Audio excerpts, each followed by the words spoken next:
Sila ang mag-asawang David at Belinda Temple, isang kilala at respetadong pamilya sa Katy, Texas, USA. Larawan sila noon ng isang masaya at buong pamilya kasama ang isang anak na lalaki.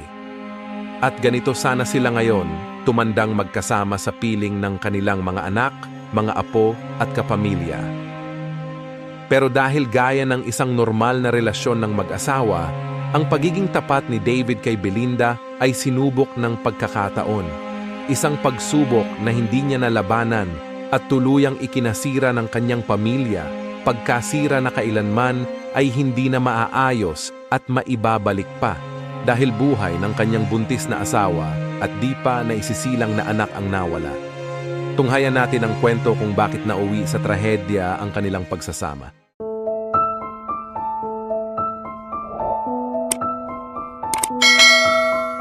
Si David Mark Temple sa buong pangalan ay ipinanganak noong July 19, 1968 sa Katy, Texas, USA. Lumaki siyang may malakas at malaking pangangatawan, kaya naman noong nag-aral siya ng high school sa Katy High School, ay naging asset niya ang kanyang laki at lakas sa larangan ng football. Naging isa siyang magaling na manlalaro na nanguna sa kanyang koponan upang mag-uwi lagi ng panalo at walang talo noong 1986. Dahil sa kanyang kasanayan at lakas sa depensa ay nakilala siya hindi lang sa loob ng football field, kundi maging sa buong komunidad.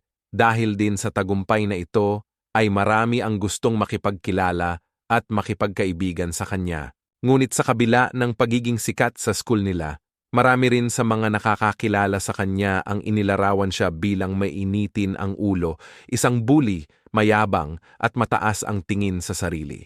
Naniwala siyang nakatakda siya para sa isang magandang babae. May mga pagkakataon pa na tinatakot niya ang ibang kapwa mag-aaral o maging ang ilan sa mga guro.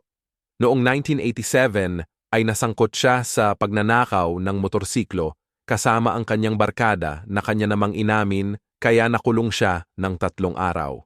Pagkaraan ng 2 buwan ay nagtapos siya ng high school. Ipinagpatuloy niya ang kanyang pag-aaral sa Stephen F. Austin State University, kung saan ay binigyan siya ng full scholarship dahil sa paglalaro niya ng football.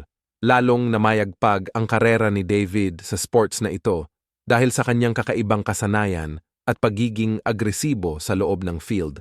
Kaya binansagan siyang Temple of Doom. Sa kanyang pag-aaral, sa nasabing university noong November 1991 ay nakilala niya ang babaeng nagpatibok ng kanyang puso, si Belinda Lucas, na noon ay nag-aaral sa kursong Physical Education. Isang malambing, palakaibigan at palangiti si Belinda kung ilalarawan ng kanyang mga kaibigan at pamilya. Sa kanyang ganda ay mabilis na na-in-love si David na nauwi sa madalas na pagdi-date nila. Naging masugid siya sa kanyang panliligaw na idinadaan niya sa madalas na pagbibigay ng mga bulaklak at pag-iwan ng mga love notes sa windshield ng sasakyan ni Belinda sa tuwing makikita niya ito sa campus. Kaya naman, hindi na rin nagpatumpik-tumpik pa si Belinda at naging magkasintahan sila. Matapos ang 11 buwan ng kanilang relasyon, ay nagdesisyon si David na hingin ang kamay ni Belinda. Ipinagpaalam niya ito sa mga magulang ni Belinda na siya namang malugod na tinanggap ng mga ito.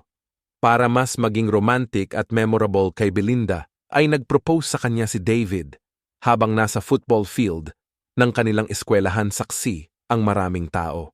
Hinawakan niya ang kamay ni Belinda saka siya lumuhod para magtanong sa kanya ng "Will you marry me?" Hindi mapaglagyan ng tuwa ang naramdaman ng puso ni Belinda ng mga oras na yon at maluha-luha niyang sinagot si David ng yes. Kaya naman noong huling buwan ng taong 1992 ay ikinasal ang dalawa, saksi ang kanilang mga pamilya at malalapit na kaibigan. Pagkatapos ng kanilang kasal ay nagdesisyon silang dalawa na manirahan sa Katy, Texas sa isang maganda at malaking bahay.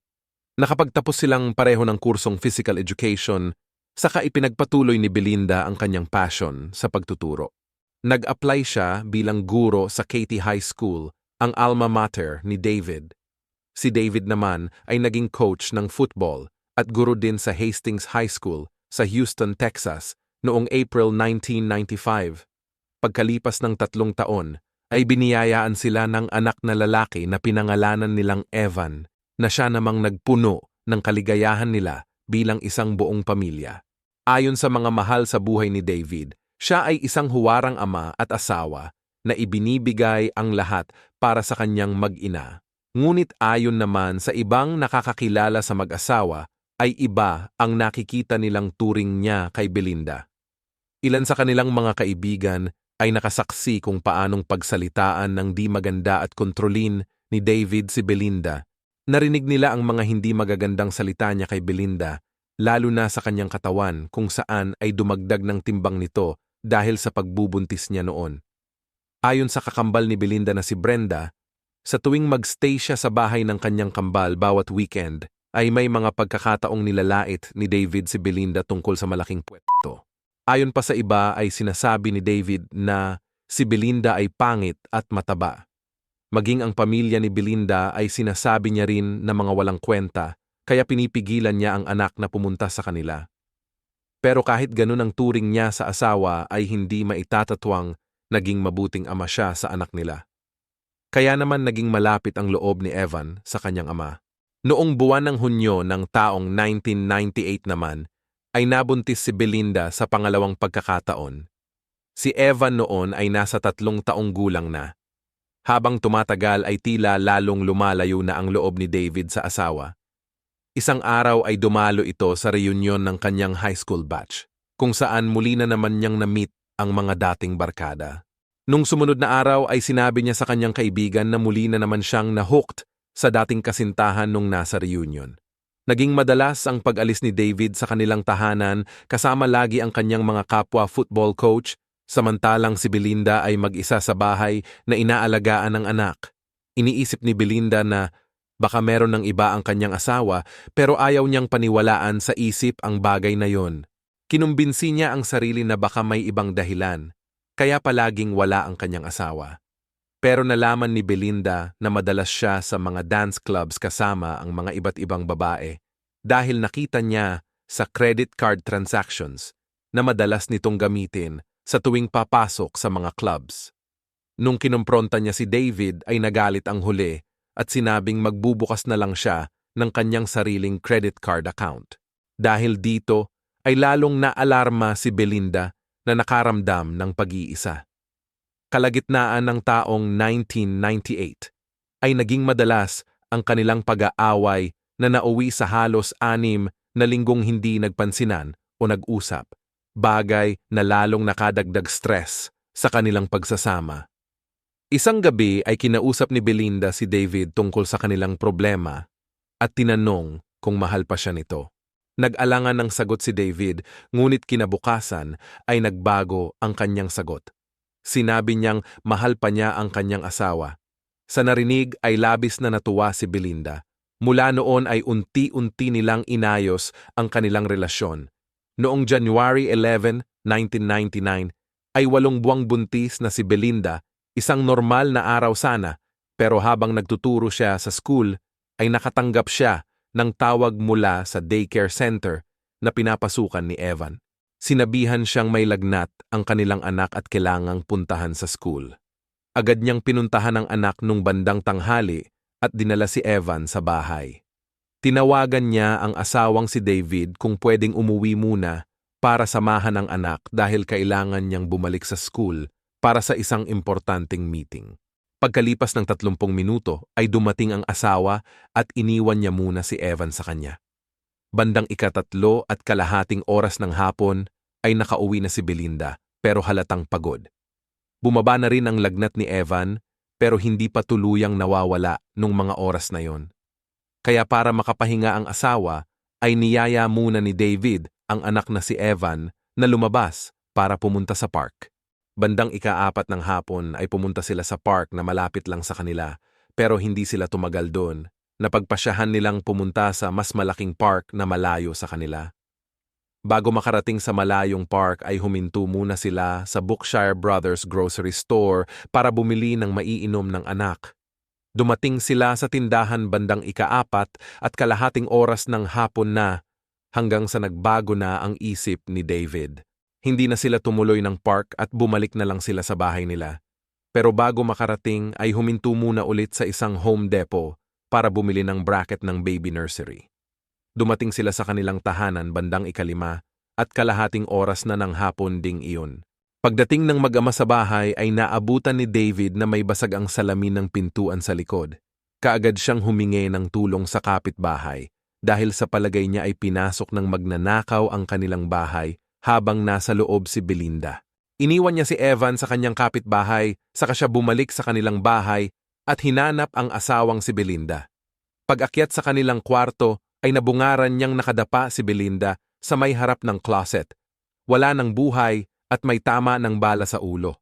Kaagad siyang tumawag ng 911 para humingi ng tulong. Harris County 911 Police Fire Ambulance. Somebody's broken into my house and my wife has been shot. Stay on the line for the ambulance, sir.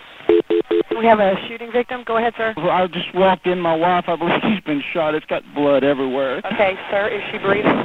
Her brain is on the floor. I think she's already dead. She's 8 months pregnant. Okay, sweetie. Just stay on the phone with me, okay? Sir, is there any way that you can kneel down next to her and see if she is breathing? Sir. Sir. She's dead. Okay. Let me get them over there, okay? And have them check her out. And when was the last time you saw her? Oh, it's been several hours. Several hours? Yes. You say half of her brain is on the floor? She's got part of it, a part of I can't even tell. She's down in the corner. Okay. And she's 8 months pregnant? Yes. Have you felt for her to have a pulse? Yes, she doesn't have one. We got a baby, though, right? Right. Okay. Okay. But I Do don't... you know how to do CPR? Yes. Okay. I want you to do CPR for that baby. Okay. Okay? Yes. Let's do... Are you doing CPR for me? She's gone. Okay. Well, let's see if we can use her, okay, for the baby. Jesus Christ. Is there any way that you can do this? There's just no way. Dumating ang mga pulis pero hindi agad sila nakapasok dahil nakaharang sa gate ang aso na agresibo, tahol ng tahol at handang mangagat sakaling pumasok sila. Malapit na nilang barilin ang aso nang biglang lumabas si David at inilagay ang aso sa kulungan. Sinabihan silang binaril ang kanyang asawa sa loob ng kanilang kwarto. Agad-agad ay pumasok sila sa loob para alamin ang nangyari at magsagawa ng pagsisiyasat habang iniwan nila si David sa loob ng patrol car. Dumating ang medical personnel, saka iba pang kapulisan, pati na rin ang mga kapitbahay ay nakiusyuso. Pagpasok ng room responding pulis sa kwarto, ay naabutan nila si Belinda na wala ng buhay at nakadapa sa harap ng closet.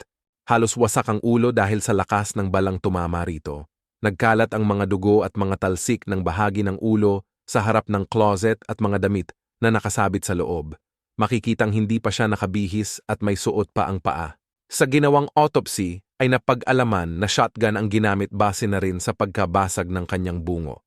Napansin ng mga pulis na may presence na ng lividity, ibig sabihin ay nagkaroon na ng pag-iiba ng kanyang kulay o balat, indikasyon na namatay din ng araw na yon, ngunit hindi lang nila masabi ang eksaktong oras. Sa ginawang paghahanap sa bahay, ay may nakuhang 2 baril, ngunit walang shotgun na nakuha. Ang unang tingin ng mga pulis pagdating nila ay isa itong pagnanakaw, ngunit habang tinitingnan nila ang mga ebidensya at loob ng bahay, ay lumalabas na si Belinda ang puntirya. Una ay ang pinto.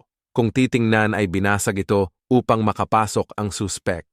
Ngunit sa pagsusuri base na rin sa lokasyon ng mga basag na parte ng salamin, ay lumalabas na bukas ang pinto ng basagin ito dahil umabot sa living room na nasa gilid ang mga piraso ng salamin, hindi lamang sa harap. Pangalawa ay ang TV. Hindi ito kinuha at makikitang nalaglag o nilaglag ng bahagya habang hindi binunot sa saksakan. Isa ring malinaw na indikasyon na hindi ito kaso ng pagnanakaw dahil ang mga alahas ay hindi ginalaw o kinuha. Makikitang ang mga kwintas, relo, iba pang alahas, maging ang gold championship ring ni David ay nakalagay lang sa ibabaw ng tray.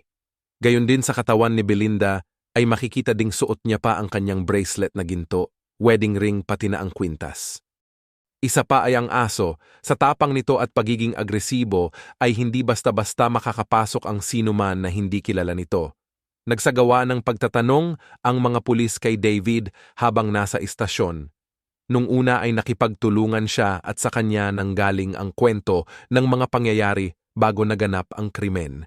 Ngunit habang tumatagal ang pagtatanong, ay nakitaan nila ng pagkainis at agresibo si David. Napansin din nilang ayaw nitong tumingin ng diretso sa mata habang kinakausap. Sinabi niyang wala siyang alam o kilala na maaring gumawa nito sa kanyang asawa. Pagkatapos ng 3.5 oras na pagtatanong, ay walang napala ang mga pulis. Sa pagkakataong iyon ay hindi pa nila malaman kung ikokonsidera nilang suspect si David o hindi. Dahil may mga tanong na hindi niya masagot ng diretsyo. Vinalidate ng mga pulis ang alibay niya na umalis sila ng bahay, kaya naman tiningnan nila ang CCTV footage ng Brookshire and Home Depot. Dito nga ay nakita siya kasama ang anak nung mga oras na yon. Dahil dito ay hinayaan muna nila si David at nagbakasakaling may mahanap pang ibang lead.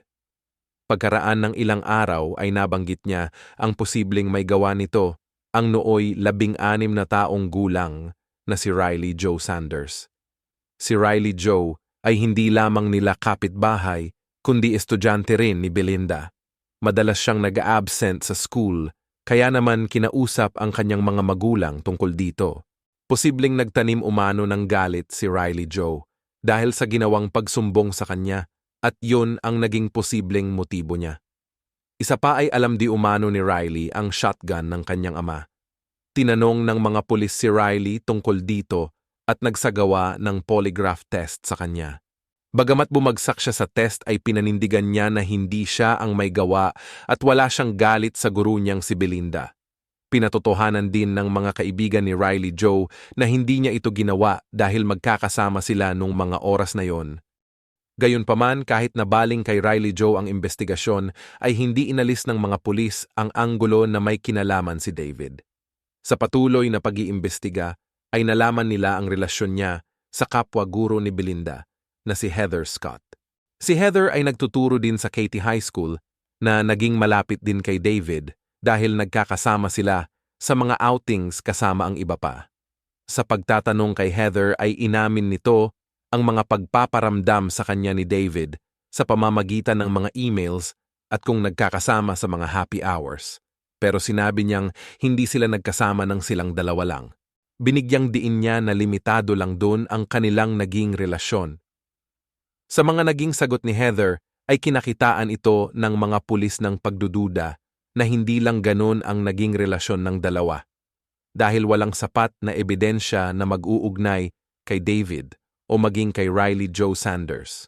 Walang fingerprint, walang DNA, walang testigo at walang video o anumang ebidensya na mag-uugnay sa kanila sa crime scene, kaya walang maikaso sa kanila. Pero kahit ganun ang nangyari ay naniniwala ang mga pulis na may hindi sinasabi si David. Naniniwala silang responsable si David sa nangyari bagaman kulang sila ng ebidensya. Dahil dito ay naging cold case ang kaso ni Belinda ng mga sumunod na taon. Pagkalipas ng 2 taon, ay nag-move on na si David at pinakasalan si Heather. Maging ang pamilya ni Belinda ay naniniwalang siya ang may gawa ng krimen, kaya para mawala ang pangamba nila na tuluyang mabaon sa limot ang kaso ni Belinda, ay nagpagawa sila ng malaking billboard para maalala siya ng publiko at nag-imbita din sila ng mga news crews sa libingan nila ng kanyang hindi naisilang na anak na pinangalan ng Erin Ashley. Ngunit tila hindi naging sapat ang kanilang ginawa dahil wala pa ring nangyari, pati ang pag-asa nilang makamit ang hustisya na tila lumalabo na. Hanggang noong November 2004 ay nangyari ang isang malaking pagbabago pagkalipas ng 5 taon dahil sa isang krimen na nangyari sa California, kung saan may babaeng buntis din ang napatay ng kanyang asawa dahil sa kagustuhan nitong makasama ang kabit. Dahil sa balitang ito ay sumulat ang ama ni Belinda sa district attorney para muling tingnan ang kaso ng kanyang anak. Hanggang sa nakarating sa isang kilala at magaling na special prosecutor, si Kelly Siegler. Bilang isang special prosecutor ay gustong-gusto niya ang mga cold cases kagaya ng kaso ni Belinda. Sa 20 kaso ng death penalty na kanyang hinawakan, ay 19 ang naipanalo niya na. Pero maswerte si David dahil noong taong 2003 lang naipasa ang batas sa Texas kung saan ang pagpatay sa hindi pa naipapanganak na sanggol ay isa ng murder. Sa makatuwid, noong 1999 nang mangyari ang pagpatay sa mag-ina ay hindi pa maituturing na double murder ang kaso kaya hindi pa siya pwedeng mahatulan ng death penalty. Naniniwala si Prosecutor Kelly na marami ang pagkakapareho ng kasong ito sa kaso ni Belinda. Kaya naman inungkat nila ang mga dokumento at pinag-aralang muli para malaman kung may sapat na ebidensya para kasuhan si David. Dito ay nagkaroon ng teorya ang prosekusyon kung saan nilahad nila nung umuwi ng bahay si Belinda mula sa school noong January 11, 1999 ay nasa loob ng bahay si David nag-aantay sa kanya. Habang tulog ang anak sa kabilang kwarto ay kinumpronta siya nito at dinala o kinaladkad papunta sa kwarto nila diretso sa may closet banda. Pinaluhod niya ang buntis na si Belinda nang nakatalikod saka binaril sa likod ng kanyang ulo. Kung bakit sa may closet niya binaril, ay dahil yun ang lugar na hindi masyadong maririnig ang putok ng baril dahil walang bintana at sarado ang kwarto. Napagalaman pa na pag-uwi ni Belinda ay may dala itong pagkain na dapat ilagay sa ref pero nakita ng mga pulis na hindi na ipasok sa ref ang pagkain. Pangalawa ay natagpuan din sa may hagdan ang kanyang mga susi na maaring naiwan o nailaglag ni Belinda nung hinihila siya ni David paakyat sa kwarto. Ayon kay Tammy Harlan na matalik na kaibigan ni Belinda ay nakagawian na umano nito na isinasabit ang susi pag-uwi at bago magbihis. Matapos mapatay ni David, ang asawa ay binasag niya ang pinto sa likod para magmukhang pinasok ito ng magnanakaw, saka ginising at kinuha ang anak papunta sa sasakyan. Nalaman din na sa tuwing isinasakay ni David si Evan ay pinapaupo niya ito sa child seat, pero nung araw na yon ay hindi nakaupo si Evan sa child seat. Marahil ay dahil sa pagmamadali ng kanyang ama, kaya hindi na niya naisip yon. Maging ang isang kaibigan ni David na kasama niya sa paghahunting ay nagsabi na mayroong shotgun si David at nadadala niya sa paghahunting nila. Pero hindi na nahanap pa ang barel na ginamit sa krimen pagkatapos ng insidente. Sinabi rin ng mga prosecutor na planado niya ang pagpunta sa mga lugar na pinuntahan nila nung hapon na yon para makita sa CCTV na andun siya nung mga oras na yon para sa kanyang alibay. Kaya naman, noong November 30, 2004, 6 na taon matapos mapatay si Belinda at ang anak niya ay kinasuhan at inaresto si David sa kasong murder. Inabot ng 3 taon bago ang hearing dahil sa iba't ibang pagkaantala. Noong panahon ding yon ay walang naikaso kay Heather dahil walang ebidensya na maaring magturo sa kanya o magpatunay na mayroon siyang alam o kinalaman sa pagpatay kay Belinda. Noong 2007, nang humarap si David sa trial, ay mariing pinabulaanan ng kanyang depensa ang kaso sa kanya at itinuon nila na si Riley ang may kagagawan. Dito ay isinalang sa witness stand ang iba't ibang testigo, kabilang na ang best friend ni Belinda na si Tammy Harlan, si Heather, at ang roommate niyang si Tara Hall. Ayon kay Tammy, kung buhay pa si Belinda ay hindi niya papayagan si David na ilabas ang anak noong araw na yon dahil may lagnat pa siya. Sa korte ay kinumpirma ni Tara Hall na nagpadala ng mga bulaklak si David kay Heather noong Valentine's Day, halos 1 buwan matapos mapatay si Belinda. Simula noon ay naging madalas na ang kanilang pagkikita di umano. Una ay sa loob lang sila ng kondo, sabay na nanonood ng TV hanggang kalaunan ay lumabas na sa publiko. Noong isinalang naman si Heather, ay inamin nitong may nangyari sa kanila ni David noong bisperas ng bagong taon. Anya, 3 araw bago ang pagpatay ay sinabi sa kanya ni David na mahal na siya nito na sinagot din niya na ganun din ang nararamdaman niya. Pero iginiit niyang wala siyang alam o kinalaman sa pagpatay kay Belinda. Pagkatapos ng 8 oras na deliberasyon ay nahatulan ng guilty si David na may parusang life imprisonment. Ngunit noong taong 2016 ay binago ng korte ang naunang desisyon kung saan ipinunto dito ang kabiguan ng prosekusyon na ipakita ang mahalagang ebidensya at hindi nabigyan ng patas na trial si David kaya pinalaya muna siya. Dahil dito ay itinakdang muli ang pangalawang trial noong July 9, 2019. Noong panahon na yon ay nakipaghiwalay na si Heather kay David pero wala siyang sinabi na dahilan kung bakit. Sa pangalawang trial ay nag-focus ng husto ang depensa para idiin si Riley Joe Sanders na siyang bumaril. Pero nanatiling inosente si Riley Joe at pinanindigan na wala siyang kinalaman sa pagpatay base na rin sa kanyang mga patunay at testimonya ng kanyang kampo. Sa pahayag ng dating kasintahan ni Riley Joe noon, isang buwan matapos ang pagpatay, ay sinabi di umano ni Riley na naging mabuting guro si Belinda sa kanya. Sa lahat ay siya lang di umano ang nagpakita ng kabutihan sa kanya at nagnais na magtagumpay siya sa buhay sa kabila ng kanyang pagiging mahina sa klase at madalas na pag-a-absent. Noong August 6, 2019, matapos ang 20 oras na deliberasyon, ay muling hinatulan ng guilty si David sa pangalawang pagkakataon. Ngunit idineklara ng hukom na mistrial dahil hindi nagkasundo ang jury tungkol sa sentensya. May 2 na probation ang gusto. Ang 6 ay gusto ng 30 hanggang 40 taong pagkakulong, samantalang ang 4 ay gusto ng life imprisonment. Dahil dito, ay pansamantalang nakalaya ng hanggang March 20, 2020 si David dahil nakapagpiyansa siya ng $1 milyong. Dumating ang petsa ng pagpapatuloy ng sentencing trial, ngunit muling naantala dahil sa COVID-19 pandemic. Pero nanatili na siya sa kulungan dahil hindi na nakaya ng kanyang pamilya ang halaga ng piyansa. Noong April 10, 2023, ay muling natuloy ang hearing at natapos noong April 21, 2023. Matapos ang ilang oras na deliberasyon, noong huling araw ay ibinaba na ang hatol na life imprisonment kay David. Si Evan noon ay nasa 20 years old na nang mahatulan ang kanyang ama at naniniwala pa ring inosente siya. Kahit nakipaghiwalay na si Heather, ay kinukonsidera niya pa rin itong ina dahil siya ang halos nagpalaki sa kanya. Ngayon ay may sariling pamilya na si Evan at nagtatrabaho bilang accountant.